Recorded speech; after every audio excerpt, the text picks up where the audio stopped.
Projektas Pasidairyk pats. Pažink savąjį paveldą ir būdus juo pasirūpinti. Pasidairyk pats.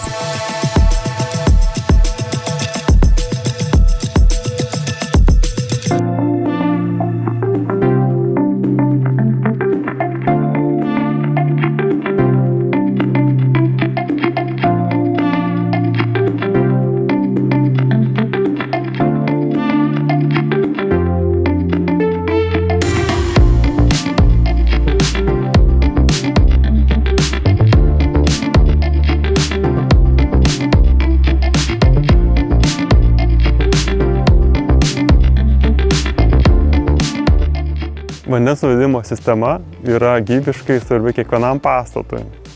Kartais akivaizdžių defektų nesimato, tačiau pažeidimai plinta.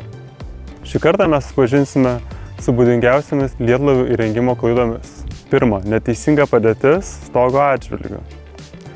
Kai lietlavis sumontuojamas per aukštai, slengantis sniegas ar ledas gali juos deformuoti, pažeisti, šiaip prarasti sandarumą.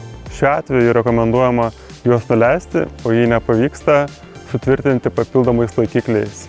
Kai lietlavis sumontuotas per žemai, tekantis vanduo gali peršokti lietlavį tiesiai ant žemės. Šiuo atveju lietlavį reiktų pakelti arba paaukštinti lietlavio kraštą. Jei lietlavis yra sumontuotas per arti krašto, jame gali kauptis nuokritas ir tapti sunku jį išvalyti. Jei lietlavis yra per toli, vanduo gali tiesiog lašėti žemyn, nepatekdamas į lietlavį. Šiuo atveju reiktų sumontuoti laštakius, kurie nukreiptų vandenį į lietlavį. Antra montavimo klaida – netinkamai sumontuoti laikikliai. Dažniausiai susidarima, kad laikikliai yra per silpni arba jų per mažai.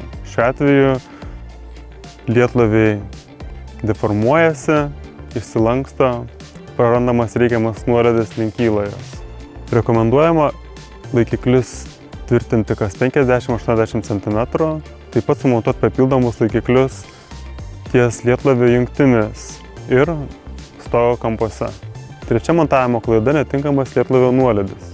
Dažniausiai susidariama, kad nuolydis yra per mažas arba net neigiamas, kai vanduo juda toliau nuo įlajos, kaupiasi lietlavyje, kas įtakoja korozijos pažeidimus. Kaip išspręsti šią problemą, kitame video pamokys mano kolega. Ketvirta montavimo klaida – lietlavių sandarinimui naudojamas netinkamos medžiagos, tokios kaip pigus silikonas, kuris laikui bėgant atšoka, trūkinėja, praranda sandarumą. Rekomenduojama naudoti kokybiškas, vandeniui atsparias sandarinimo medžiagas. Penkta montavimo klaida – netinkamas lietlavių diametras bei forma. Dažniausiai gamintojai siūlo 10–12,5 cm skersmens lietlavius, kurie yra per siauri istoriniams pastatams. Rekomenduojama naudoti bent 15 cm skersmens lietlavius. Istoriniams pastatams labiau tinkami pusapvalės formos lietlaviai, lyginant su kvadratiniais, iš jų lengviau pasišalina vanduo ir nuokritos. Šešta montavimo klaida – neteisingai įrengtos įlajos. Dažnai lietlaviai padaroma per maža anga į įlają, ši turėtų būti artima lietvamzdžio skersmeniui, kad vanduo ir nuokritos galėtų lengvai pasišalinti ir neužstrigtų. Septinta montavimo klaida – naudojamas nekokybiškos medžiagos. Dažnai naudojami pigūs plastikiniai mažo diametro lietlaviai, kurie laikui bėgant deformuojasi, skilinėja, tampa nesandarūs. Tačiau kokybiški, bet neišvalyti lietlaviai gali būti blogiau nei nuolat prižiūrimi pigūs plastikiniai lietlaviai. Kaip prižiūrėti vandens nuvedimo sistemą, žiūrėkite kitame video.